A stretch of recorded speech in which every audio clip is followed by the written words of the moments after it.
Christian, mas, e o padre Sebastião? Onde ele se encaixa nesta história? A pergunta de Christian paira no ar, pesada e necessária. A imagem de Carolina observando Nunes na festa de aniversário agora ganha uma nova camada de mistério. Por que o padre Sebastião também foi executado? O elo religioso e comunitário. Cenália caminha de um lado para o outro no gabinete de Vila Nova, tentando conectar os pontos. A confidencialidade. O padre Sebastião não era apenas o pároco local, ele era o confessor de grande parte de Brotóvia, inclusive de muitas famílias ligadas à segurança. Se Carolina começou a suspeitar de algo, ela não foi à polícia primeiro, ela foi ao padre. O segredo do confessionário. Se a Carolina confessou ao padre Sebastião que estava desconfiada das atividades ilícitas envolvendo o noivo, o capitão Robson, e o policial Nunes, o padre tornou-se uma testemunha perigosa. Ele sabia demais. A tese das especialistas. A doutora Lívia Napolitano complementa a teoria. A limpeza dos Malacara, eles não mataram o padre por um acidente na festa junina. Eles o mataram para silenciar a ética. Um padre que possui informações sobre crimes hediondos dentro da própria polícia é uma ameaça existencial para a estrutura dos Malacara. Eles precisavam garantir que qualquer prova documental ou testemunhal do que Carolina disse a ele fosse enterrada junto com ambos. O simbolismo, a morte do padre, durante um evento religioso e comunitário, foi um aviso para toda a cidade: nem o sagrado está a salvo. Isso gera medo, e o medo paralisa qualquer um que pense em denunciar o que acontece em Brotóvia. A nova peça no tabuleiro. A suspeita agora é clara. O padre Sebastião pode ter sido o guardião de algum documento ou registro deixado por Carolina. Busca na paróquia, Cenália. A equipe precisa verificar se o padre deixou algum registro, uma agenda ou uma carta depositada em algum lugar seguro, antes de ser morto. O papel de Robson. Se o capitão Robson descobriu que Carolina conversou com o padre, ele pode ter sido quem deu a ordem ou a informação privilegiada para os Malacara executarem a tarefa na festa. A decisão de colocar Bronson em ação é o movimento mais seguro neste momento. Enquanto o clima no gabinete de Vila Nova é de tensão máxima, Cenália precisa equilibrar a investigação com a sua própria sobrevivência institucional diante de Mona Lisa Duarte. A investigação de Bronson. Bronson isola-se em um terminal, os dedos correndo pelo teclado. O silêncio no gabinete é interrompido apenas pelo som das teclas. O rastreio digital. Bronson cruza os dados das torres de celular. Bingo, Cenália. 3 dias antes da festa junina, houve uma sequência de chamadas de curta duração entre o celular da Carolina e o número da paróquia.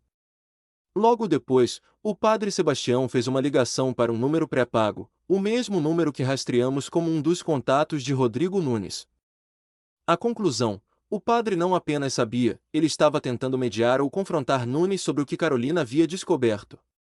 A morte de ambos não foi um ataque aleatório, foi uma queima de arquivo sistemática e desenhada. A situação com a corregedora Mona Lisa Duarte.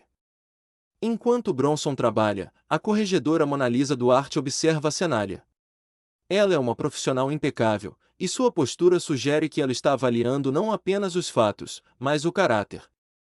A conversa séria. Mona Lisa interrompe o trabalho de Bronson e vira-se para o detetive. Detetive Cenália, a sua arma continua sob custódia e o seu status operacional está sob revisão. No entanto, a forma como você tem conduzido a coleta de evidências, mesmo sob pressão e suspeita, mostra que o senhor é o único elemento aqui que não está tentando esconder algo. O voto de confiança condicional: eu não vou devolver sua arma agora. Isso seria uma quebra de protocolo que eu não posso me dar ao luxo de cometer. Mas, a partir deste momento, eu estou assumindo a custódia administrativa do caso. O DPCF responderá diretamente a mim. Se o capitão Robson estiver envolvido, ele não terá para onde correr. O aviso final: se você estiver mentindo sobre o que aconteceu na ponte, ou se estiver escondendo algo sobre o Nunes, eu pessoalmente garantirei que você não saia deste prédio. Estamos entendidos? Estado atual. Cenália: está suspenso de fato, mas com a proteção e o aval da corregedoria para continuar atuando nas sombras. Robson: ainda não sabe que a equipe possui as fotos e o rastro das comunicações entre Carolina e o padre. A infiltração: os 3 fugitivos no Corolla prata continuam soltos, e agora a suspeita de que eles recebam ordens diretas de dentro do batalhão é quase uma certeza. A estratégia está traçada. O plano agora é transformar o Capitão Robson no seu próprio algoz, deixá-lo acreditar que está seguro, enquanto a rede da corregedoria se fecha ao redor dele. A operação de vigilância e rastreamento. Sob a autoridade de Mona Lisa Duarte, a equipe se mobiliza com um nível de sigilo sem precedentes, isolando o Capitão Robson de qualquer informação sobre o andamento das investigações. Grampo de alta precisão, Bronson, com o suporte de equipamentos da Corregedoria, instalam um sistema de interceptação em tempo real no dispositivo pessoal de Robson. O objetivo não é apenas escutar, mas capturar qualquer tentativa de contato com os 3 sobreviventes do ataque na ponte. O rastro do Corolla prata, as câmeras de tráfego de toda a região metropolitana entre Brotóvia e Porto Alegre entram em alerta. Qualquer movimento desse veículo específico, ou de qualquer veículo registrado em nome de laranjas ligados a Teles e Almeida, será reportado diretamente para o monitor de cenária. Atenção no batalhão. Enquanto isso, a vida no quartel da Força Tática segue sob um clima de paranoia. Robson não sabe que a corregedora está no prédio e que seus parceiros mais próximos, Teles e Almeida, estão sendo observados de perto. O comportamento de Robson, o capitão permanece no seu gabinete. Pelas escutas, nota-se que ele está agindo de forma errática. Ele faz poucas ligações, mas todas são curtas, usando termos cifrados. Ele está sob uma pressão descomunal. A isca, cenária, seguindo o plano, faz vazar dentro do batalhão a notícia de que o policial Nunes faleceu e levou todos os segredos para o túmulo. O objetivo é fazer com que Robson e seus comparsas se sintam seguros e, consequentemente, relaxem a guarda. O ponto de virada. Às 16h45, após horas de escuta silenciosa, o sistema de Bronson apita. A chamada. Robson recebe uma chamada de um número privado. A voz do outro lado é distorcida, mas a rede de Bronson consegue identificar um padrão de frequência sonora compatível com os sistemas de comunicação usados pelos Malacara. A ordem, Robson diz apenas: o terreno foi limpo. Precisamos nos encontrar no local combinado. Tragam o que sobrou da carga. O alvo está se movendo. Ele está indo encontrar os assassinos que fugiram no Corolla prata. Eis que Robson vai ao encontro no local combinado e eis que surgem Chico Ganso, o chefão dos Malacara e o capanga Cicatriz. A tensão atinge seu ápice absoluto.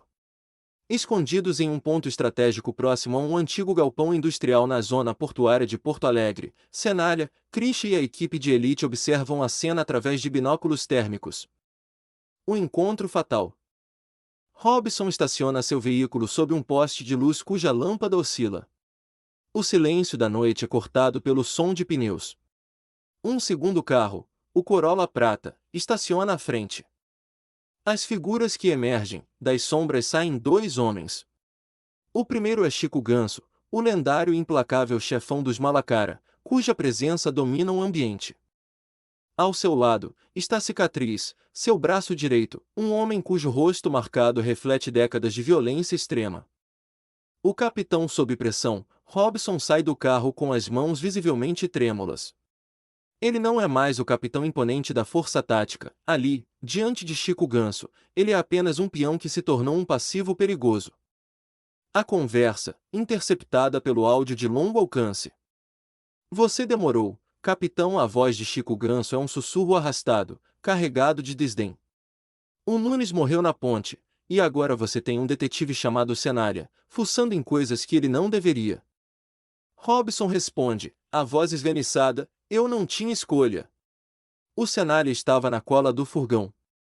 A morte da Carolina foi um erro, eu disse para não tocarem nela, eu só queria que ela parasse de fazer perguntas sobre os documentos do padre.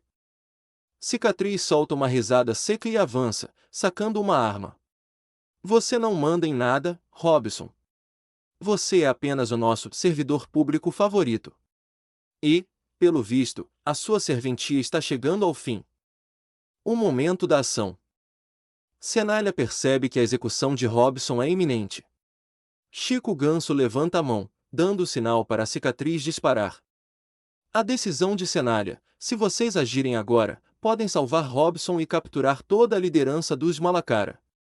Se esperarem um segundo a mais, Robson morre, e o único elo com a corrupção do batalhão desaparece com ele. A ordem: Cenália aciona o rádio, equipe, sinal verde. 0202.